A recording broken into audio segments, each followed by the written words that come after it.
After a decade in office, sources tell CNN that Iowa Senator Joni Ernst will not seek re-election. I'm Joni Ernst. I grew up castrating hogs on an Iowa farm. So when I get to Washington, I'll know how to cut pork. That was the ad that put Ernst on the national stage and established her as a, by Iowa standards anyway, provocative conservative. That folksy but fiery persona invited all the comparisons to former vice presidential candidate Sarah Palin, who campaigned for her. Ernst, of course, went on to become one of the most powerful and prominent Republican women in the Senate. But that does not mean that she was Trumpy enough for MAGA. Ernst voted to acquit Trump after January 6th, but in the run-up to the 2024 election, she made it clear that she basically wanted to endorse someone else. So friends, join me in welcoming this inspiring leader, Nikki Haley. Haley, of course, lost. Ernst, she got on the Trump train. But then came Pete Hegseth with allegations of sexual assault that he denied and his skepticism of women in combat. Ernst, who is a combat vet and a sexual assault survivor, waffled on her vote for his nomination for weeks in public. And MAGA was, shall we say, not pleased. They talked about a primary challenge. Donald Trump Jr. suggested she was basically a Democrat. And what happened in the end? You can guess. She voted yes. And after that, she seemed to be all in when asked about Trump's big, beautiful bill and the Medicaid cuts included in it at a town hall earlier this year. Well, watch. So people are not, well, we all are going to die.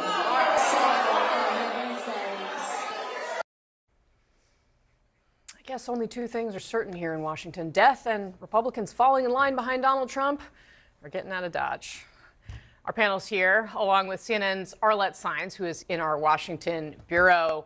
Arlette, I'll start with you. What more do we know about the senator's decision today?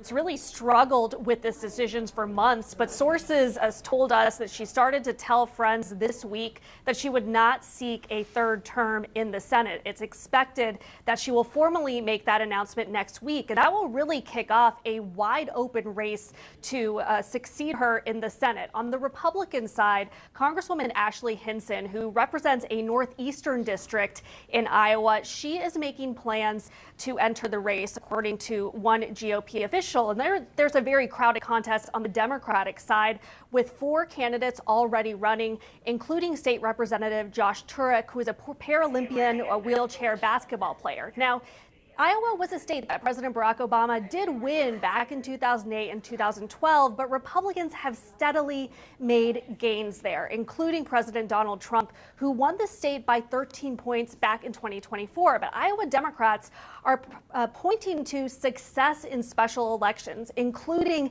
that Democratic win in a conservative state Senate district just this week, as the potential for them to potentially turn the tide in Iowa. Now, Democrats are facing a very uphill battle in trying to win back control of the Senate. They need to pick up 4 seats, and they are already defending seats in states like Michigan and Georgia, but Iowa is a state where they might want to try to make a play. They're also looking strongly at trying to flip places like North Carolina, Ohio, Maine, and even potentially Texas. But this announcement from Ernst will certainly, for Democrats, give them another boost as they are trying to flip one of those GOP states, and they think Iowa could be a target. Not least forcing Republicans to spend more money than they would like to there. Arlette Saenz for us on this Friday. Arlette, thank you very much. All right, our panel's now here in the arena. Senior political correspondent for the Wall Street Journal, Molly Ball. CNN political commentator Jonah Goldberg, former communications director for the DNC, Moa Leafy, and CNN political commentator, Republican strategist Brad Todd. We're also joined by Brianne Fauna-Steele. She is the chief politics reporter at the Des Moines Register. Welcome to all of you. Brianna, I want to get to you on what's going to play out in Iowa here in just a second, but I actually want to start here at the table. Brad Todd, Joni Ernst has had a very distinguished career in Washington. I actually was out in Iowa. I covered her race. I was at that event she held with Sarah Palin in 2014. She was almost part of the initial wave that kind of warned us that figures like Donald Trump were coming, that people were looking for something different than what they were getting from their politicians.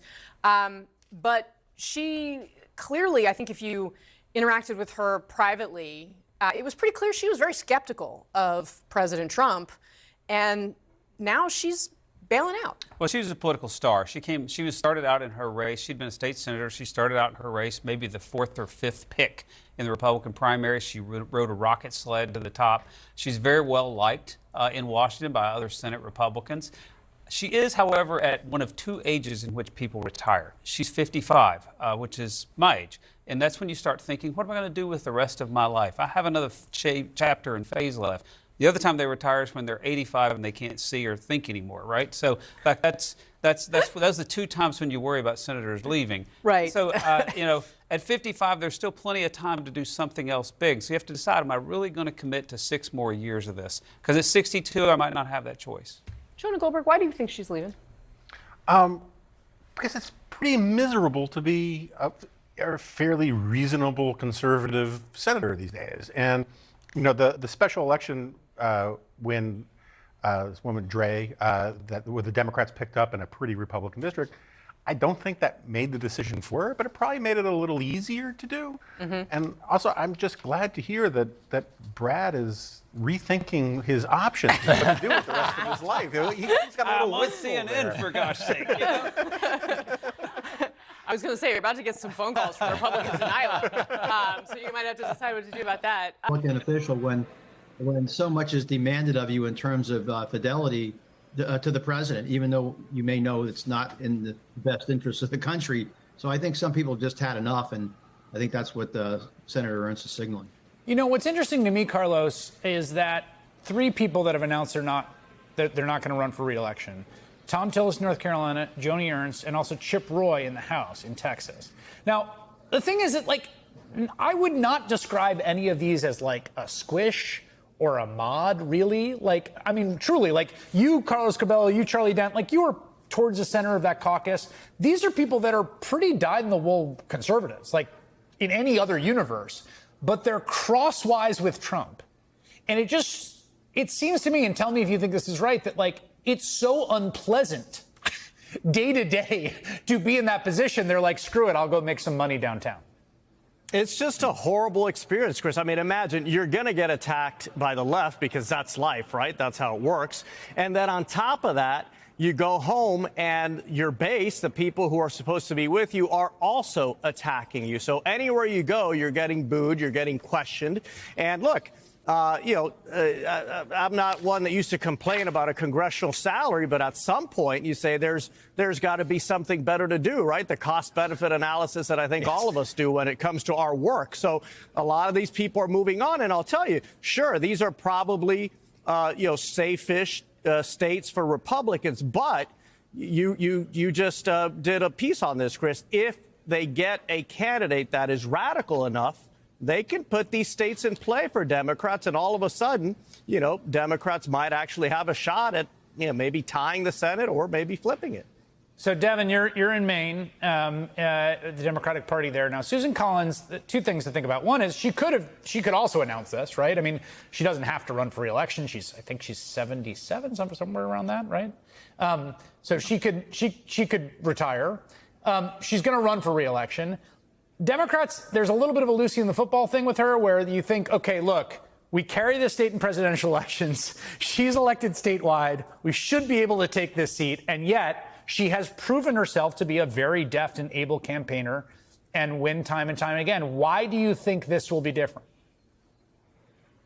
So Susan Collins has had this political charade that she's played for a really long time successfully, Chris, right? She votes with the GOP and with Trump when they need her most. The most recent example being the toxic GOP budget bill, right, that she voted to advance just so that she could vote against it in the end. And I think what's different this time is that Mainers are seeing through that charade. You know, Maine is a state with 1.4 million people. You have 200 people showing up to a local ribbon cutting just with the small chance of hope that they're going to be able to get answers from their own senator, Susan Collins, who, again, Chris, ran on the platform of leveraging her seniority to protect us in Maine against the chaos and the devastation that she knew was going to come out of the Trump administration. And instead of doing that, you've seen her bend over backwards to enable and further the GOP's agenda. And we're not seeing through that anymore. You're seeing that on the ground. You're also seeing that in her polling numbers. She's double digits underwater right now. And in 2019, apples to apples, right, a year out from Election Day, she had a positive approval rating. Yeah, that is a good point, and that polling reflects that. Apologies to Senator Collins. She's 72, not 77. I added 5 on there. But that's a baby for the Senate, Chris. Well, she's a baby. Yes, exactly. I mean, that's sort of it's a funny point, but part of the thing, Charlie, too, about Collins running again, if you're the Republicans, is because of how volatile those primaries can be, right? Like, you definitely probably wouldn't want her to retire. Like, if you're the Republican Party and you're looking at Iowa right now, or you're looking at North Carolina, Charlie, you got to be worried about what that primary electorate might come up with, because there's probably 5 or 6 winnable races that have been booted just in the last, 8 years. Well, if Susan Collins were not to run this cycle, that seat would be gone. And by the way, I have to just say something in defense of Senator Collins. Look, she is a genuine moderate. She does vote against her party quite a bit. On nominations, she voted against the big, beautiful bill. She was very critical of the rescissions. I think she voted against that. And the left always accuses, the left, many on the left will say she doesn't deviate enough. And these are people who never deviate from their own party. Susan Collins does all the time. So I just got to say that in her defense. But yeah, look, Maine is not Iowa. It is not North Carolina. And I think that Republicans know that if she decides not to run, the seat's gone. Full stop. That's it. And so, of course, the Republican leadership, I'm sure, wants Susan Collins to run again, because I suspect she's the only Republican in Maine who can hold that seat. Guys, I don't know if you've been seeing it, but Republicans are quitting on Trump. They're abandoning him. And this is coming at a time where the rumors of his demise are growing. Look, nothing's been confirmed, obviously, but we haven't seen him around. And if you go on Twitter right now, it's very ironic. You go on Elon's site, and at least you're on my timeline. And for those of you on the website, let me know. Maybe you're seeing it on Blue Sky. It's happening on Blue Sky as well. People are really saying it's happening. And you know what it means, right? And people are posting about where they were or what's going to happen. And of course, people are being tongue-in-cheek, but we haven't seen Trump in a few days. And GOP senators are quitting, running probably to escape maybe this carnage that's happening. And then you also have J.D. Vance threading a needle a little bit, where on the one hand he says, oh, Trump's very healthy, he's very good, we love him, he's great. But also, I'm very ready to be president. And I know on the one hand, one of the few jobs you have as vice president is two jobs people care about. One, breaking a tie in the Senate, and 2, being ready to be president if the current president quits, gets impeached, passes away, etc. Right? Those are like your 2 actual jobs. Anything else you do is sort of just whatever. The president might give you a job to do, but basically you're to break ties and be ready to be president. But you don't say, I don't know if Kamala ever said that. Even when it was becoming clear that Joe was going to step down, Kamala basically said nothing of the sort until he left. And then, of course, she was ready to go. But she didn't really acknowledge it.